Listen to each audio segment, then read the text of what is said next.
지난해 우리나라 합계 출산율이 0.78명으로 통계를 내기 시작한 이후 가장 낮았습니다. 15년간 280조를 쏟아붓고도 실효성이 없었다는 점도 충격으로 다가옵니다. 네, 무엇이 문제였는지, 지금 준비 중인 대책은 효과가 있을지 이상림 한국보건사회연구원 연구위원과 알아보겠습니다. 어서 오십시오. 네, 안녕하세요. 저희가 키워드를 준비했습니다. 네. 오늘 저출산 문제 다각도로 한번 짚어볼 텐데요. 첫 번째 키워드 띄워주시죠. 네, 키워드로 본 저출산 무엇이 문제였나입니다. 저희가 앞서 설명을 드렸습니다만 출산율이 워낙 떨어져서 이번 주에 280조를 들였는데도 아직도 이 밑빠진 독에 물 붓기다 이렇게 얘기를 많이 했습니다. 어디에 문제가 있었다고 보십니까?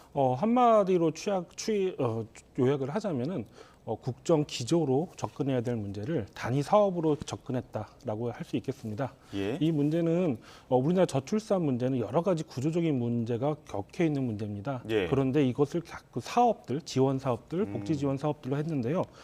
대표적으로 우리나라 인구 정책이라고 하면은 저출산 고령사회 기본 계획이라고 할 수 있는데요. 예. 여기는 한 20개 정도 사업을 쌓아놓은 리스트를 쌓아놓은 것입니다. 그리고 이 사업이 진행을 보는데 예. 국민들은 이 사업이 저출산 문제를 해결할 수 있는 매뉴얼일 거라고 생각을 하는데 실제로는 그렇지 않습니다. 220개 사업은 매년 다 100% 집행이 되고 있고요. 다시 말씀드리자면은 할 수 있는 사업들을 부처에서 내놨다고 할 수 있겠습니다. 이런 문제, 그러니까 개별 사업으로는 구조적인 문제 풀기 어렵기 때문에 예산이 자꾸 트여진다고 할 수 있겠습니다. 네, 예. 개별적인 사업으로 접근한 것이 문제다라고 해주셨는데 일단은 저출산 원인 분석부터 한번 짚어볼 필요가 있을 것 같습니다. 예, 저출산의 문제에 대해서 정부에서 계속 봐왔는데요. 이제 여러 가지 문제가 있기 때문에 어떤 문제에 중점을 뒀냐 이것이 중요하겠습니다. 예. 이제 보시면은 1차 기본계획에서는 분만, 임신과 출산 그리고 그 직후에 아동 돌봄에 집중을 했고 유아 돌봄에 집중을 했고요. 예. 2차 때부터는 구조적인 문제, 양육의 문제 그리고 일가족 양립의 문제 신경을 쓰기 시작을 했습니다. 3차에서는 청년의 결혼이 중요한 문제라고 생각을 하면서 청년의 노동시장, 결혼 정책이 들어왔고요. 4차부터는 더 큰 구조적인 문제가 문제라는 인식이 들어가면서 젠더 문제라든가 그런 것이 확장이 됐습니다. 이렇게 점점 시각은 넓어지고 있는데 이러한 구조적인 문제 확장이 되는 것을 아까 말씀드렸듯이 개별 사업으로 다루기가 힘든 거죠. 예. 이런 문제가 계속 반복된다고 할 수 있겠습니다. 예, 시각은 넓어졌지만 그 넓어진 시각에 따른 대책들은 조금 부족했다. 그 기조에 맞는 어떤 큰 틀의 어떤 대책들이 없었다 이렇게 보시는 거죠. 그렇죠. 그런 큰 틀의 문제들을 개별 사업으로 어떻게 담아내야 되는데 아직까지 구조는 개별 사업으로만 담아내는 구조입니다. 예, 저희가 관련 자료도 하나 준비를 했는데요. 그래픽 한번 띄워주시죠. 눈에 띄는 자료가 있습니다. 지금 통계청 조사 결과인데 1998년부터 2022년까지 지난해까지 미혼 남녀 그 혼인에 대한 그 태도 변화입니다. 보시면 긍정은 점점 줄어들고 있고 그런데 비교적 그 긍정의 수치가 부정으로 가지는 않고 유보로 가는 어떤 그 변화들이 보이고 있거든요. 네. 이거 어떻게 분석해야 되는 겁니까? 예, 우리나라 언론에서 긍정의 숫자가 줄어들었다. 혼인을 해야 한다고 생각하는 여성의 숫자가 20%밖에 되지 않았다. 이런 식으로 좀 자극적인 보도만 계속 되고 있는데요. 내용을 자세히 보면은 이것이 결혼을 부정하는 것이 아니라 결혼을 그러니까 할 수도 있고 안 할 수도 있다. 상황에 따라서 나의 상황이 나아지면은 좋은 배우자를 만나면은 할 수도 있다라는 유보적 태도로 넘어가고 있는 거예요. 나 결혼 안 할래 이게 아니라 조금 미뤄둘래 이런 입장들이 많아진다는 거죠. 예, 그렇죠. 그 부정의 입장은 아직 10%가 넘지 않고요. 특히 최근에 코로나 국면에서는 오히려 이런 긍정이 떨어지는 이런 패턴이 양상이 좀 완화되기까지 했습니다. 그러니까 청년들이 진짜 원하는 게 무엇인지 그리고 지금 상황에서 청년의 여건이 나아지거나 정책이 개입되면은 청년들이 더 혼인을 하는 생애 과정을 더 진척시키는 선택을 할 수 있다는 것을 보여주는 자료라고 할 수 있겠습니다. 예, 알겠습니다. 결혼에 대한 인식도 한번 살펴봤고요. 다음 키워드로 한번 넘어가 보겠습니다. 네, 두 번째 키워드 저출산 고령화 기본법인데요.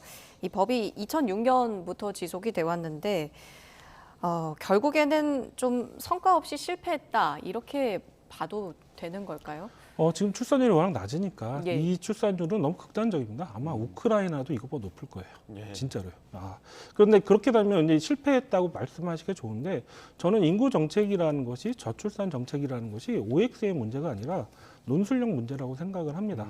우리가 지금 성과가 실패했다고 단정 지을 것이 아니라 어떤 성과가 있고 어떤 한계가 있었을까, 그리고 미래 사회에 우리는 어떻게 대응할 것인가를 논의하는 게 더 적절하다고 생각되고요.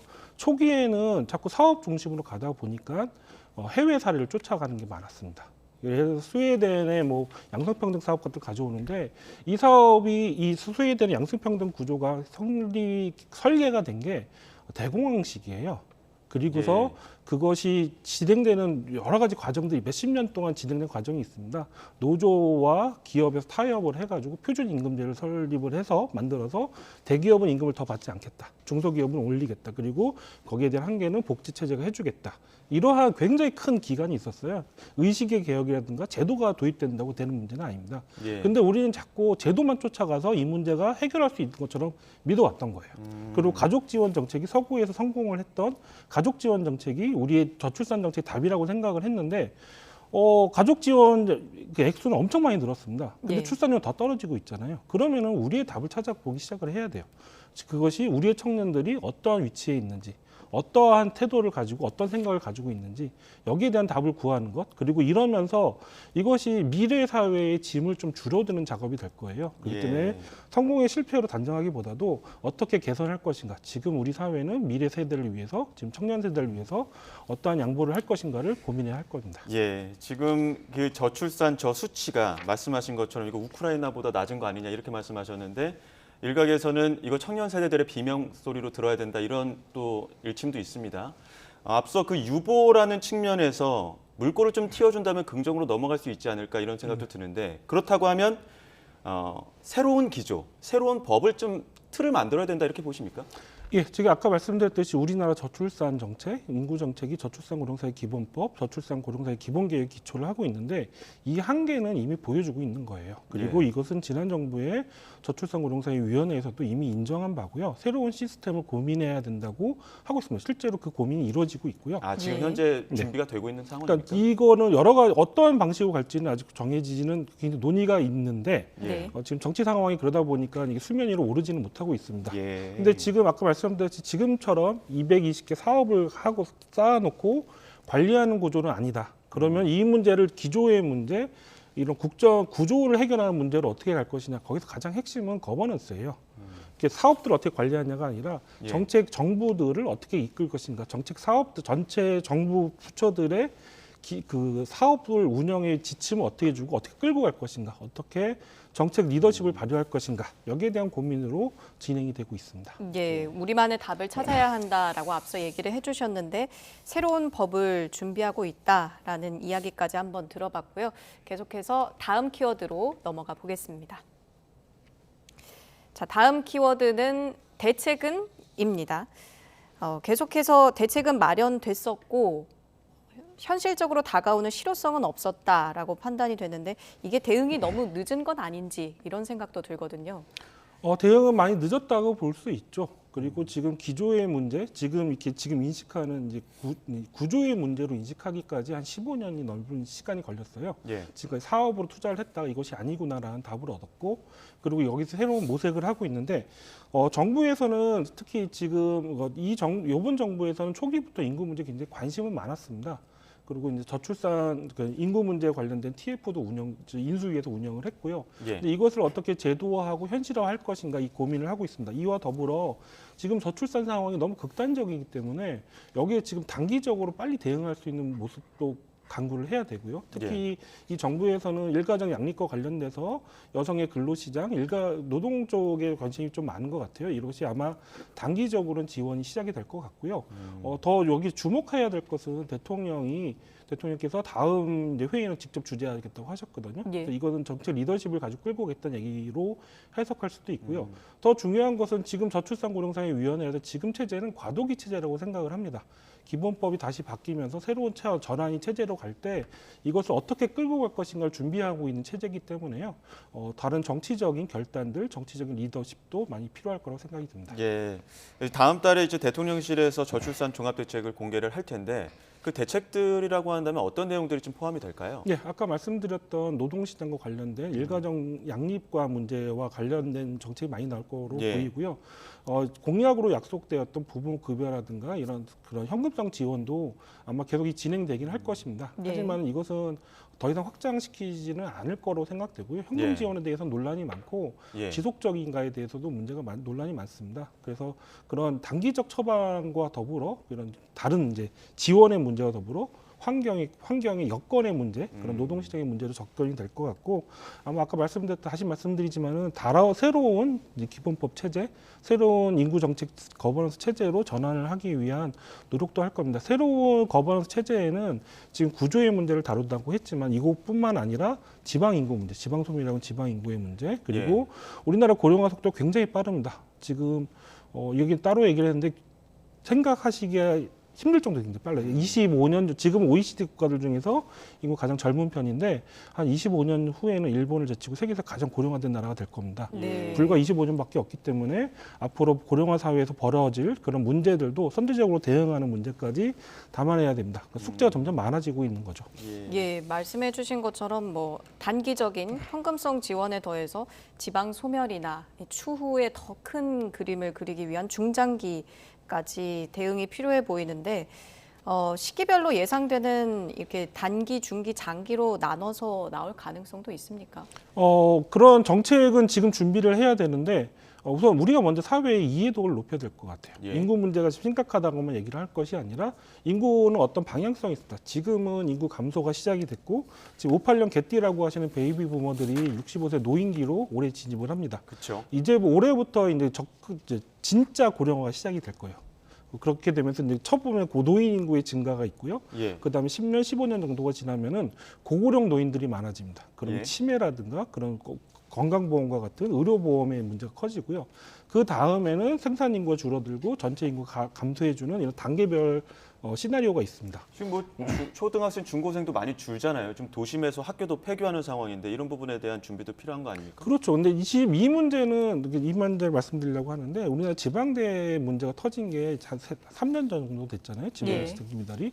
그때 우리나라 이 출생 아 수를 보면은 IMF가 터지고 나서 출생 아 수가 2002년도에 급감을 했습니다. 그러니까 그 아이들이 18년 후에 학교 갈 때는 대규모 미달이 날 거라는 거는 이미 2002년도에 알고 있었던 문제예요. 예. 근데 준비를 못 하고 있었죠. 네. 그런 것처럼 미래 문제, 인구의 흐름에 따라서 미래 문제를 대응을 해야 됩니다. 이거를 정부에서 대응해야 한다라고 하는 추상적인 내용으로 뭉뚱그릴 것이 아니라 예. 부처별로 봐야 돼요.